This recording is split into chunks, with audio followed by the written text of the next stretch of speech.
क्या आपने कभी टीवी, अखबार या बिलबोर्ड पर किसी ब्रांड का इश्तिहार देखा है?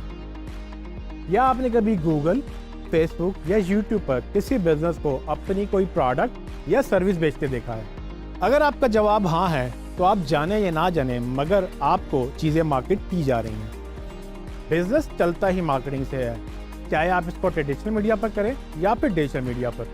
लेकिन आज के दौर में अच्छी मार्केटिंग बगैर डिजिटल मीडिया के मुमकिन ही नहीं।